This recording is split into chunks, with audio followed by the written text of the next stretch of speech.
The next topic, foreclosures and forbearance. Wow. So if you see a headline that talks about, delinquencies and foreclosures and forbearance, remember that there are so many layers to that onion that whatever you're reading probably isn't telling you the entire story on that. And I don't, it's one of those topics that you just don't even want to get into because there's so many levels to it. I'll just give some high level stuff on that, Tracy, which is that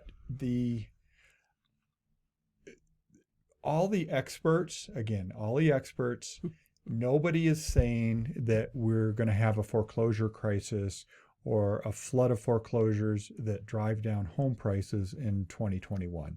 Nobody is saying that. That's kind of the headline. And these are the economists. These are not political people. They're just economists. They're just looking at the data. Right. Right. And these are also people that did get it right back in 2006-07 when they were predicting that we got a problem coming, right? Which we did. Didn't believe. Yeah. Anyway, different topic. Let's not go there.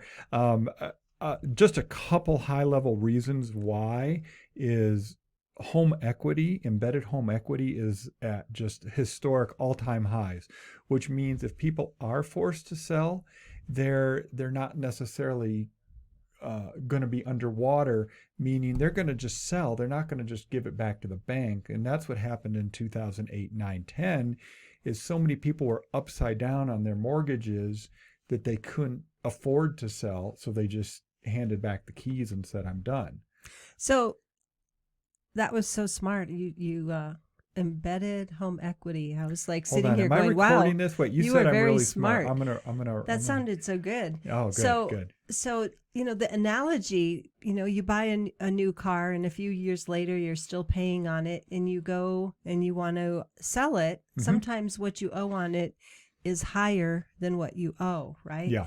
That's kind of the situation that we were in back in 2008, 2009, 2010. People didn't have money, equity in their home. Right. They couldn't sell. They couldn't sell it and get a price that would pay off the underlying loan. So now people have a lot of equity and they can sell and walk away with money in their pocket. I was listening to Lawrence Hune, who's the chief economist at the National Association of Realtors. Smart NAR. guy. Yeah, he likes spreadsheets and he's too. like one of my idols. But he made a good point, or this is his quote actually. It says, any foreclosure increases will likely be quickly absorbed by the market. It will not lead to any price declines. So even if we have some foreclosures where people, walk away from their home, we are at such a critical low number of homes on the market that it would take a huge change. It would take a huge change in demand, which demand would only change if interest rates spike up a lot, which again, we just talked about that. That doesn't look likely. So any foreclosure activity we see is most likely just going to be absorbed by the market. It's not going to lead to lower prices, and that's what everybody is predicting right now. And we've had home buyers ask us, I'm worried. Should I be worried about buying and all of a sudden there's going to be foreclosures and the value of my house is down? The foreclosure piece is not something that we feel like is going to affect the values around our market. I've talked to a lot of people, and I know a lot of real estate investors, Tracy, and we do real estate investing, and I keep hearing people saying stuff like, well, I'm just waiting for the deals. Yeah. And my answer to them is, well, you're going to be waiting because it doesn't look like they're coming anytime soon.